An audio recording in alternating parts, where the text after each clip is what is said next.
Buenas noches. Están ustedes en su tertulia, en El Mundo por Montera. Hoy vamos a plantearnos un asunto de esos que requerirían 1000 programas como este para ser debatidos a fondo. Ni más ni menos, ese es el título de la tertulia de esta noche, que El nuevo rostro de Dios, que es como se llama este libro de Enrique Miret Magdalena, que acaba de aparecer publicado por la editorial Temas de Hoy. Enrique Miret Magdalena es precisamente uno de nuestros invitados, y vaya por delante que el libro de Enrique es solo la excusa, el estribo y el motor de esta conversación, no su único argumento.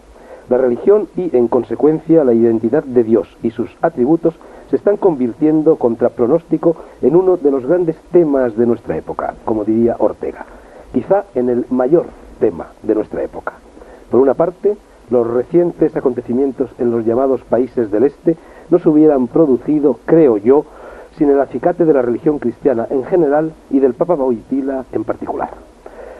Fue Dostoyevsky quien profetizó a finales del siglo pasado que sería Rusia, la Santa Rusia, el país llamado a devolver a Europa el cristianismo en el siglo XX, después del aluvión de 200 años de laicismo e incredulidad a todo trapo, desencadenado por la Revolución Francesa y remachado por la Revolución Bolchevique. Por otra parte, el común de los mortales, la gente maravillosa, vuelve a donde solía estar, al espiritualismo, a la religiosidad, a la preocupación por la otra vida, a la fe, a la esperanza, a la caridad, y confiemos en que también vuelva poco a poco al ejercicio de la prudencia, de la justicia, de la fortaleza y de la templanza. Como decía don Antonio Machado, un espíritu profundamente religioso, hora es de escuchar las viejas palabras que han de volver a sonar. Desde este punto de vista es evidente que para mí no puede ni debe existir un rostro de Dios nuevo. El rostro de Dios es siempre el mismo, inmutable por antonomasia, por esencia y por definición. Esta es, sin embargo, una tertulia libre en la que hombres libres exponen libremente sus opiniones. Vamos a buscar juntos el perfil del nuevo o del viejo rostro de Dios en la nueva era que ya ha empezado, la era de Acuario, la era de la conciencia planetaria. Métanse bien entre ceja y ceja esta expresión.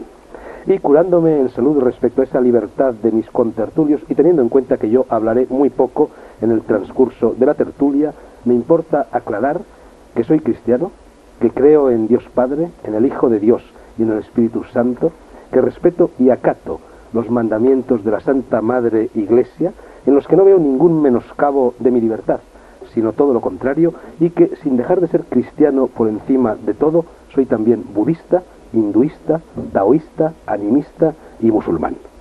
Dicho esto, me atrevo a añadir que, a mi juicio, las habas están contadas desde hace muchos siglos, por no decir milenios. Dios es amor, Dios es unión, Dios es fusión, Dios es servicio y entrega al prójimo, Dios es conocimiento, Dios es fidelidad a la misión que a cada uno se nos ha encomendado sobre esta tierra, y Dios es libertad. Tenemos poco tiempo, las necesidades de la programación nos han arrebatado casi media hora de programa, no es la primera vez que sucede, y por lo tanto ruego a nuestros contertulios que sean concisos en sus planteamientos y sobre todo que lo sean en la ronda inicial de preguntas. Antes de adentrarnos en ellas, me gustaría terminar esta introducción leyendo uno de los más hermosos poemas, un soneto, que sin firma, anónimamente, aunque sea atribuido a veces a Lope de Vega o a Santa Teresa, se han escrito en la historia del mundo dedicado a la figura de Jesús en la cruz. Seguro que todos ustedes lo aprendieron en el colegio, como lo aprendí yo. Dice así: no me mueve, mi Dios, para quererte el cielo que me tienes prometido, ni me mueve el infierno tan temido para dejar por eso de ofenderte. Muévesme tú, muéveme el verte clavado en esa cruz y escarnecido. Muéveme ver tu cuerpo tan herido, muévenme tus afrentas y tu muerte. Muéveme, en fin, tu amor, y en tal manera que aunque no hubiera cielo yo te amara, y aunque no hubiera infierno te temiera. No me tienes que dar porque te quiera, porque aunque lo que espero no esperara, lo mismo que te quiero, te quisiera. Y vamos ya con los contertulios de hoy. No vamos a presentarlos por sus palabras, ya que no por sus obras los conoceréis. Enrique Miret Magdalena. Enrique, voy a lanzarte una pregunta ligeramente brutal, a bocajarro, a quemarropa y por supuesto con profunda amistad. Al terminar la lectura de este libro, El nuevo rostro de Dios, no he podido por menos de preguntarme si tú crees o no en Dios, porque lo que has escrito suena excesivamente agnóstico, excesivamente laico, excesivamente político-social, excesivamente razonable y mundano. Hombre, pues yo te puedo decir con toda sinceridad que creo en Dios.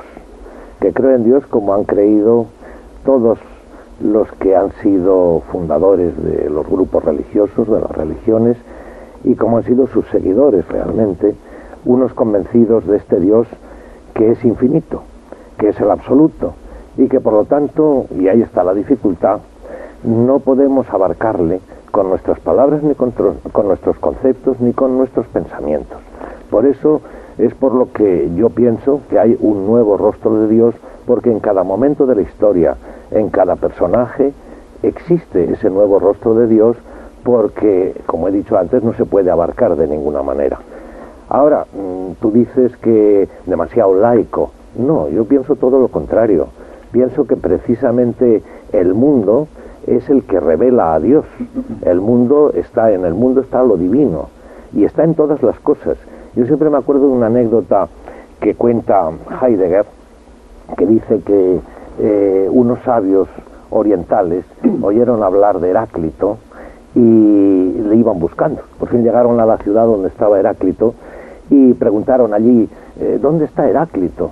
Y le dicen, bueno, pregunte usted ahí en ese horno de pan que hay ahí enfrente. Entraron en el horno de pan, vieron a un hombre que estaba horneando y le dijeron, ¿dónde está Heráclito? Y dice, esperen ustedes un momento. Y cuando terminó de hornear se volvió y dice, Heráclito soy yo. Claro, los otros se quedaron sorprendidos. Dice, es que en las cosas ordinarias es donde está Dios. Bueno, yo creo que efectivamente esto es lo que he intentado explicar en mi libro.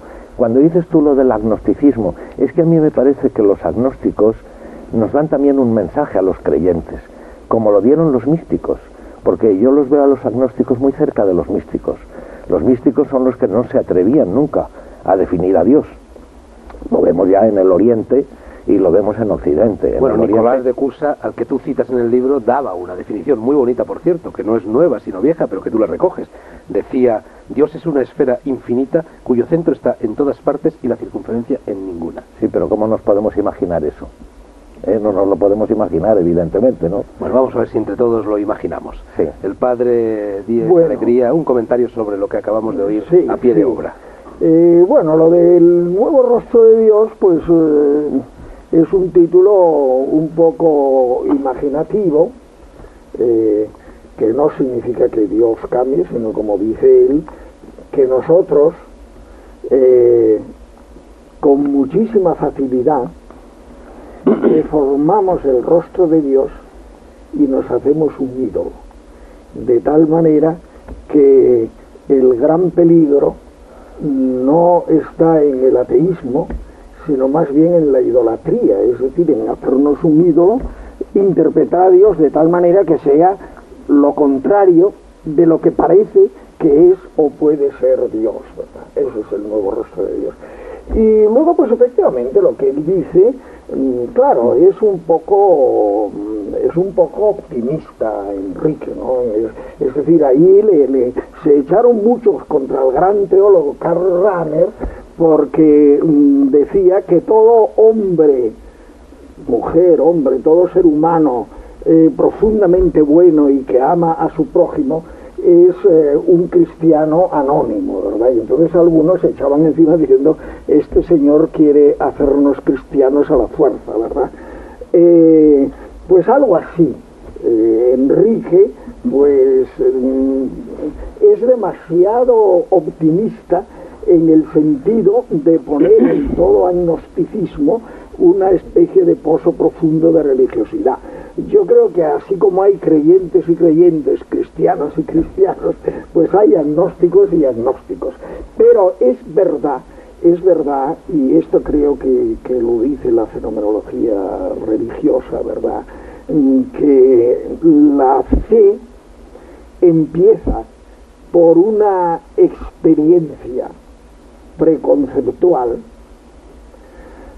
tiene que expresarse de alguna manera en conceptos, porque el ser humano tiene que hablar, si no se le deshace la misma experiencia, pero esas palabras son para terminar en una especie de síntesis sin palabra que es inefable. Y hay también el que contó esta anécdota. Quiero nomás terminar con esto, porque precisamente desde el punto de vista cristiano y católico especialmente, pero en fin es anterior a la escisión, pues casi el paradigma de la ortodoxia es Santo Tomás de Aquino. Entonces el libro cumbre de Santo Tomás de Aquino es la Suma Teológica, y la Suma Teológica la dejó sin acabar. ¿Por qué?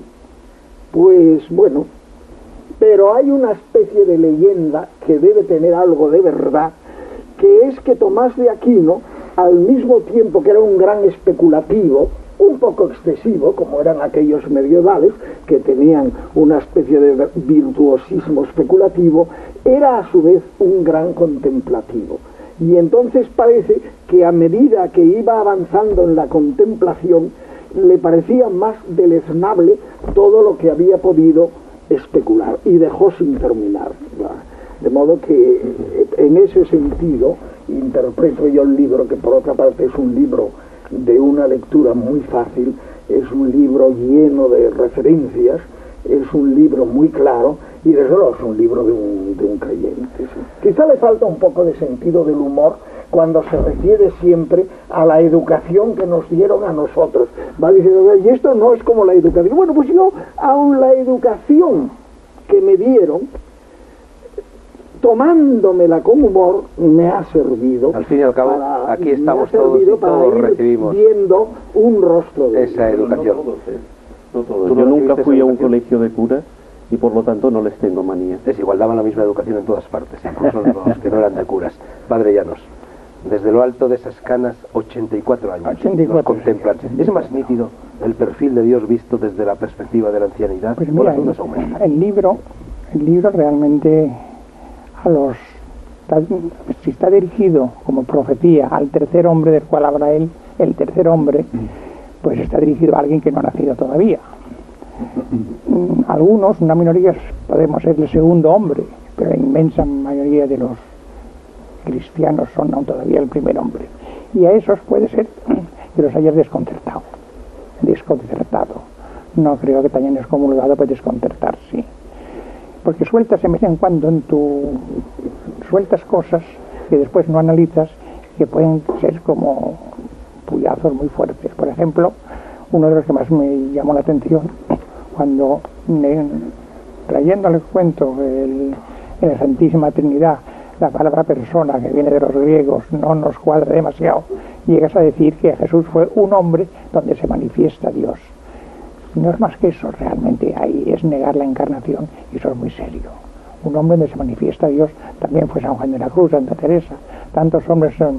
Si la manifestación de Dios no fue encarnación, estás tocando algo muy serio todavía ahí, no sé. Y después, para decir estas dos cosas que me han desconcertado un poco, a pesar de que aspiro a ser el tercer hombre, me quedo en el segundo y a veces soy el primero, del primer hombre de los clásicos, pues la misión de Jesús, Él nos lanza una misión y nos enseña una oración.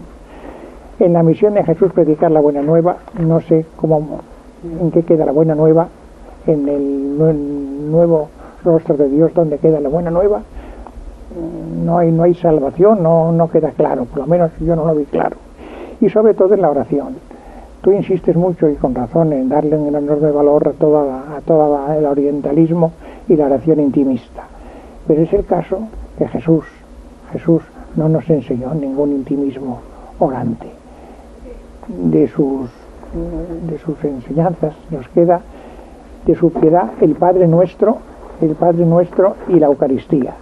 El Padre Nuestro es una oración vocal, con profunda oración vocal, y la Eucaristía es todo lo contrario de un intimismo, porque es comer algo externo, comer juntos, y comer es todo lo distinto de la oración solitaria hacia adentro. Por eso creo que algunas de estas cosas no analizadas, tú no analizas demasiado porque el libro es corto, pues pueden desconcertar. Y bueno, sin embargo, volveremos a estos asuntos. Cuarto contertulio, Ramiro Calle, toda una vida dedicada al yoga. Hay más de 70 libros en su haber, de yoga y de otras cosas. Tenemos aquí 2 de ellos, Yoga y Deporte y las enseñanzas místicas, o la enseñanza mística de Cristo. Ramiro, hace poco el cardenal Ratzinger, que por cierto va a venir a Madrid dentro de un par de semanas, ponía en guardia a los cristianos sobre los peligros de la infiltración del orientalismo, el yoga, entre otros factores, en las prácticas religiosas del cristianismo occidental. ¿Qué opinas tú respecto a esa exhortación que ha levantado muchas polémicas? Te lo pregunta un hombre que recuperó el cristianismo por el cauce del hinduismo y del budismo. Sí, yo creo sinceramente que esto se debe a un total desconocimiento y a una completa ignorancia del cardenal, y desde luego a que no ha meditado nunca, eso es obvio, porque lo que es indudable es que la verdadera modificación y transformación interior tiene que venir a través del encuentro con nosotros mismos, y yo creo que, en contra de lo que ha dicho el sacerdote, pues que Cristo sí tiene un gran mensaje intimista, y que de alguna forma todo el movimiento místico de los sufíes, de los místicos cristianos, de los yogis, de los lamas que tú también conoces tan bien, pues que indudablemente es una apertura interior para reconocer lo que de alguna manera es nuestra semilla de iluminación, modificarnos, y que esta semilla de iluminación, como quiera que se le llame, kundalini, budeidad, etcétera, pueda aflorar en nosotros y lograr la cima de la conciencia. Yo quiero decir en este sentido que yo en mis viajes a la India he hecho enorme amistad con todos los jesuitas de la misión Bombay. Podría citar infinidad de nombres, pero Federico Sopeña, Jorge Rivas Espasa, Pedro Juliá, Jorge Gisper Sauch, y todos son practicantes habituales de yoga, de meditación budista vipassana y de Raja Yoga y de Mantra Yoga, y todos dicen que están ahora infinitamente más cerca de Dios que lo estuvieran cuando no practicaban estas técnicas. Y lo que también querría decir muy brevemente es que lo que hay que considerar es que estamos refiriéndonos esta noche a lo que los orientales llaman, con razón, lo innombrable, porque no podemos nosotros expresar con conceptos lo que es Dios, y una cosa es tener un concepto de Dios y otra cosa es la experiencia de Dios. Se habla mucho del caviar, pero si no se come el caviar no tienes esa experiencia. Esta última realidad es tan inexpresable, es tan innombrable, escapa tanto a lo conceptual, que ha habido 3 vías tradicionales para aproximarse a ella. La vía positiva, donde se dice que esta última realidad es el todo, Dios, el Brahman. La vía negativa, donde se dice que es el vacío, el sunyata, la navidad, o una vía de justaposición, que es neti neti, ni esto ni aquello. Pero de cualquier modo, todo lo que sea expresar con palabras lo inexpresable, yo creo que muchas veces es tergiversar precisamente y obstaculizar el camino hacia esa última realidad. Por eso creo que la meditación es fundamental. No digo la meditación yoga o zen, cualquier tipo de intimismo y de conexión con nuestro ángulo de quietud y que estimule nuestra inteligencia primordial. Quinto contertulio Basilio Baltasar, que estuvo ya aquí hace unas semanas para hablar de la India. Os recuerdo a todos lo de la brevedad porque se nos ha ido ya casi medio programa. Basilio, hace poco estuve en Oriente, como sabes, y allí en un templo budista, escondido entre la maleza de un monte, me topé con un cartel en el que se leía la siguiente frase de Buda: cada cosa en el mundo tiene un aroma. El aroma del océano, por ejemplo, es la sal. También la doctrina que yo predico tiene un solo aroma, y ese aroma se llama libertad. Ese es un budismo, ese es el rostro. Bueno, Fernando, me vas a permitir que ante la seductora claridad y contundencia de esta frase, pues, y dado el poco tiempo que tenemos, pues no quiera comentarlo acotarlo con ningún comentario. Me gustaría aprovechar estos breves segundos que tenemos para hablar del libro de Miriam Magdalena. Habla. Es un libro que, como lector me ha gustado el tono de libelo, de fuerza, de vigor que tiene. Me ha gustado el que se haya atrevido a realizar una nueva síntesis de lo que podemos llamar el espíritu de la época, muy bien sazonado de citas de autores que demuestra que conoce muy bien tanto físicos como filósofos, y es sin duda un libro que tiene que convertirse por su misma intención en un libelo contra alguien y contra algo. Y esto es lo que me parece realmente estimulante de la aparición de este libro. Pero a mí me gustaría, recogiendo un poco la invitación del autor sobre el hombre como animal simbólico, no enredarme en una exposición discursiva alrededor del tema del libro y proponer a través de 4 símbolos cuál sería mi posición frente a él. Yo creo que es una estructura de ideas muy clara, pero a mí me gustaría averiguar cuál es la idea no expresada por el autor y qué sostiene todas las demás. A mí me parece que esta tremenda honestidad que destila el libro todavía no ha sido, perdón, no lo quiero decir en un tono de cátedra, ni de domine, ni mucho menos. Bueno, no es que no haya sido capaz, sino que no ha querido acabar con el antropocentrismo que inaugura el Génesis y que nos define como reyes de la creación. Eso es un recurso del hombre que todavía no está destruido, y a mí me gustaría que alguien intentara destruirlo o por lo menos ponerlo en duda. Y entonces estos 4 símbolos que quiero proponer son 4 frases. Una de ellas del Evangelio, no sé si está en Lucas o en Marcos, pero es que es algo alrededor del cual estoy dando vueltas desde hace bastante tiempo y no consigo averiguar qué significa. Dice que los apóstoles, viendo que Jesús hablaba a la multitud mediante difíciles parábolas, se acercaron a él para indagar la razón. Y Jesús les contestó: a vosotros os ha sido dado conocer el misterio del reino de los cielos, mas a los que están fuera todo mediante parábolas, para que viendo vean y no comprendan, para que oyendo oigan y no perciban, para que no se conviertan y les sean perdonados todos sus pecados. El Evangelio es bondad, es compasión, es manifestación del hombre nuevo, pero es oscuridad. Y es esa oscuridad la que a mí personalmente me interesa. Otra frase... Con brevedad, Basilio. Otro Así símbolo... Que se nos ha ido ya más de la mitad del programa. ¿Solo mi frase? No, esto es lo único culpable.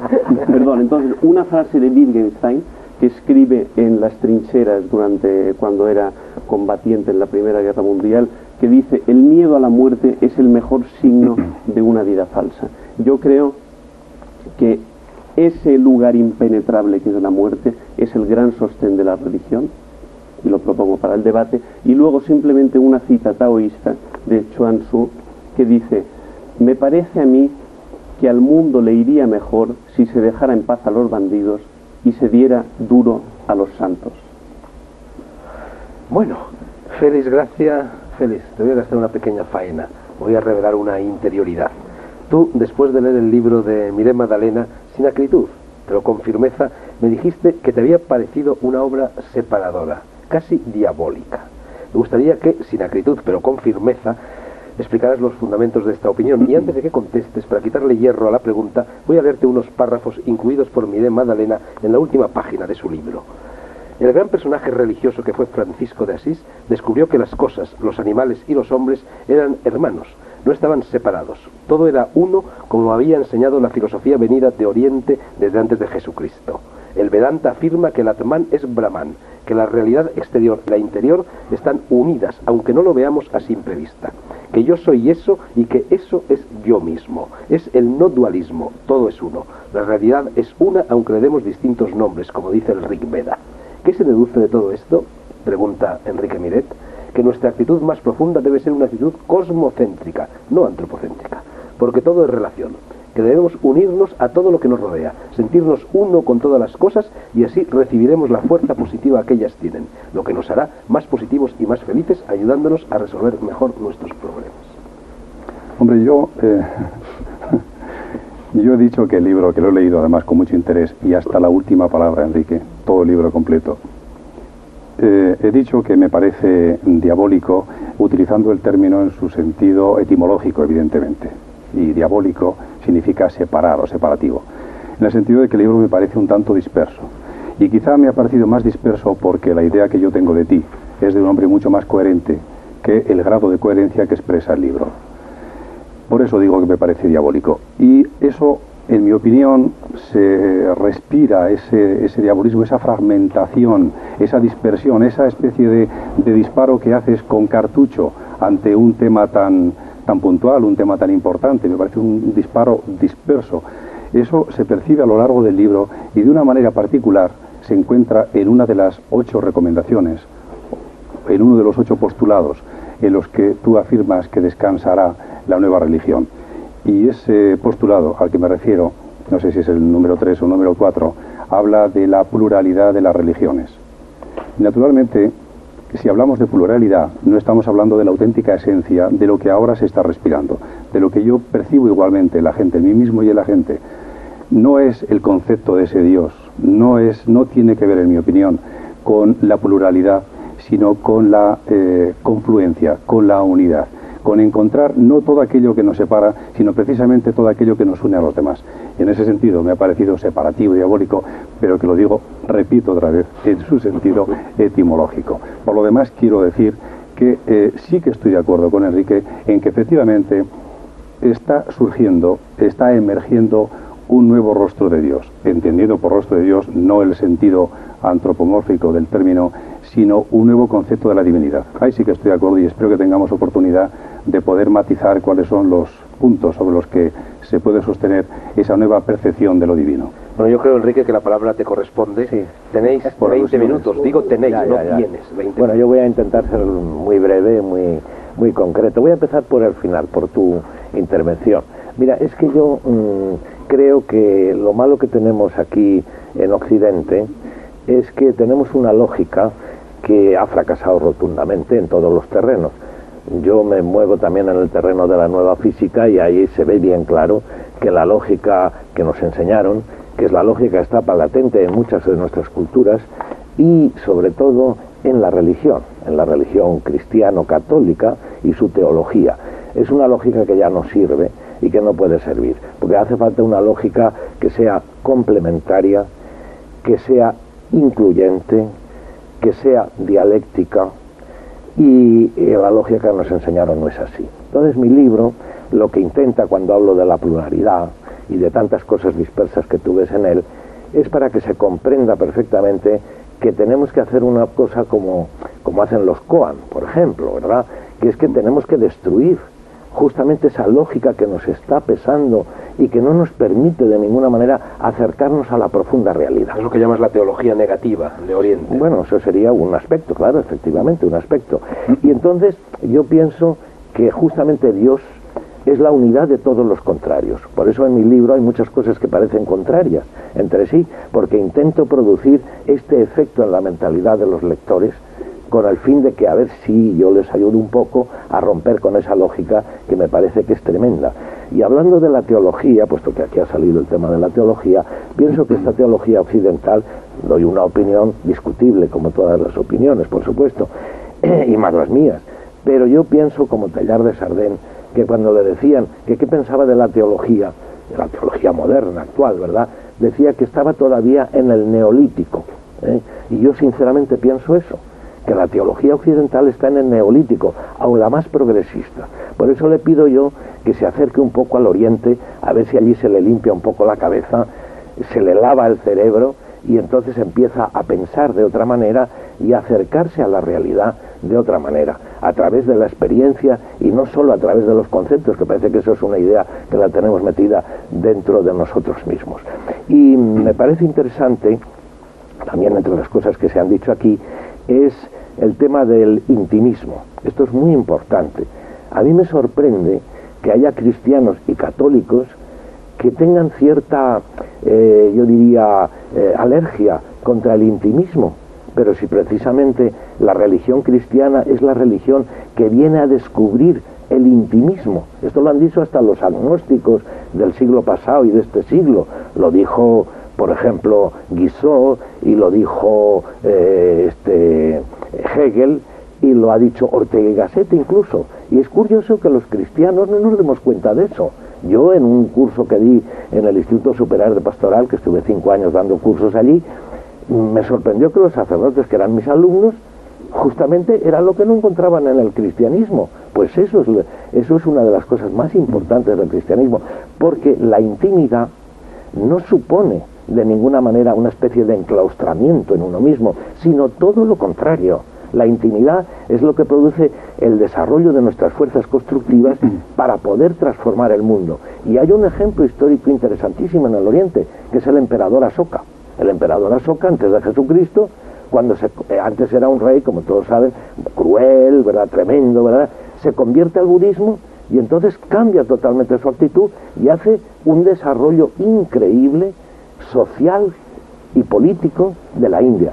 Esto me parece a mí importante y no lo podemos olvidar de ninguna manera, y eso es lo que tenemos todos que pensar de lo que tenemos que ir hacia el futuro. Y aún, si me permites, con mucha verdad, Enrique, yo creo que tenemos ya mucha carne ya en también el asador. decir, a propósito de lo que ha dicho Enrique, apuntar un poco en sus palabras, que es cierto que lo que yo he notado entre muchos religiosos es que hay, como tú decías, una gran resistencia al intimismo y muchas veces a la mística y a la búsqueda interior y al viaje interno, cuando, como decía Buda, en este cuerpo de menos de 2 metros de estatura se encuentra el universo, y si nosotros somos capaces de penetrar toda nuestra unidad psicosomática y toda nuestra vida interior y todo nuestro ángulo de quietud, seremos capaces de comprender también el universo. Luego yo creo que el mensaje de Oriente, que es lo que de alguna manera también es la tesis y la trama de todo el libro de Enrique, el mensaje de Oriente, que es este volver hacia nosotros, que es un poco la parábola bien entendida del hijo pródigo, cuando el hijo pródigo no encuentra en el exterior la satisfacción y la felicidad, tiene que volver al hogar paterno, que es su propio hogar, su propia vida interior, para encontrar su propio ser interno. Entonces creo que esta resistencia que hay a la mística y al intimismo se ha dado en las religiones institucionalizadas, porque se han visto siempre amenazadas en su poder por los grandes místicos de todas las épocas, desde Eckhart, Ruthbrock y tantos otros. Sí, Padre Díez Alegría. Sí, yo en este sentido quiero apuntar que realmente la fe, el tener fe en Dios, yo cristiano, fe en Jesús como camino para ir al Padre, y como hombre verdadero, que es más que hombre, eso es un poco la trascendencia de Jesús, yo eso lo siento mucho, pero luego ya las especulaciones efectivamente son balbucear, como dice San Agustín. Bueno, pues resulta que la fe es un acto místico, porque realmente, y modernamente, con la cultura moderna lo sentimos más, es no una convicción profundísima intelectual, sino una relación viva, por ejemplo, con Jesús, para mí, viviente en el misterio del Padre, con ese misterio de Dios, y esa relación viva no se demuestra científicamente, como es obvio, y no se demuestra racionalmente con una demostración apodíctica. Yo creo que la filosofía deja planteado el interrogante y ahí se queda. Entonces es una experiencia vivida, y esa experiencia es un acto místico que, por ejemplo, en un San Juan de la Cruz, pues es más rico y como más consciente. Pero en una sencilla mujer del pueblo, si tiene fe de verdad, está viviendo sin palabras y sin posibilidad de expresarlo conceptualmente una verdadera mística. Entonces, en ese sentido, el peligro de la teología, diríamos, y de las religiones institucionales, que tienen una función, pero el peligro es que no se tenga esta experiencia y que entonces uno, por un proceso psicológico complejo, acepta una especie de ideología exterior, un espíritu objetivo, que diría él, y entonces no tiene fe, porque en la fe yo tengo que sentir de alguna manera, es decir, ¿por qué creo yo, estando convencido de que esto de una manera rigurosa no se pueda, aunque haya incluso muchas razones de convergencia, como el mismo libro dice? ¿Por qué? Pues porque he tenido algo de revelación interior, que es lo que San Pablo en la carta a los Gálatas, describiendo su llegada a la fe, dice, el Señor me reveló a su Hijo. Es decir, por ejemplo, hablando ya en el sentido de la experiencia cristiana, ¿no? Tú tienes allí a Jesús, ¿qué es este hombre? El peligro de todas formas de las iglesias institucionalizadas, o la teología, o las ortodoxias, es que, como dice el Zen, muchas veces el dedo que señala la luna se toma por la luna. Sí, claro, y este es el problema, que la descripción no es el hecho, el concepto no es la cosa. Claro. Y muchas veces nos perdemos en todos los conceptos, las palabras. Mira, me acuerdo ya a propósito de lo que dices tú, una frase de Santo Tomás en la Suma Teológica, que decía que la fe no se dirige al concepto, sino a la realidad que está detrás del concepto. Me parece esto importantísimo. No. Y bueno, y cito también a otro gran personaje español, a Juan de Valdés, cuando decía que la religión no es cosa de ciencia, sino de experiencia. No es cosa de ciencia, Peligroso sino de experiencia. Creo que Félix Gracia quería... Quería añadir algo a lo que ha comentado antes Ramiro, en el sentido de que precisamente es a través de la meditación como uno puede conectar con la fuente que es el sentido de la divinidad auténtico. Y esto, curiosamente o paradójicamente, no ha sido estimulado en Occidente, por lo menos no ha sido estimulado en nuestra doctrina. No queda demasiado claro en tu libro, Enrique, esa acusación, a pesar de que haces acusaciones muy duras a la Iglesia como institución, las haces, y eso demuestra una cierta valentía. Pero eso no queda del todo claro. Y es que queda sin descubrirse en ese libro tuyo que una de las facetas de ese rostro actual de Dios es precisamente el que se corresponde con un Dios externo, un Dios distante, un Dios alejado. Y naturalmente, si está alejado, no solamente no es necesario incitar o suscitar la búsqueda interior, sino que además se precisa la existencia de alguien que sirva de eslabón, de puente, para que establezca la comunicación entre el hombre y esa divinidad. Sí, bueno, es que precisamente me está sugiriendo todo esto que me dices tú, que yo siempre critico mucho la teología occidental, por eso hablo yo de Oriente y de la teología oriental. Yo conocí en Roma, cuando el concilio, al gran patriarca Máximos IV y a sus auxiliares, Monseñor Edelvi, estuve hablando con ellos muchas horas, y cada una de las cosas que me decían que no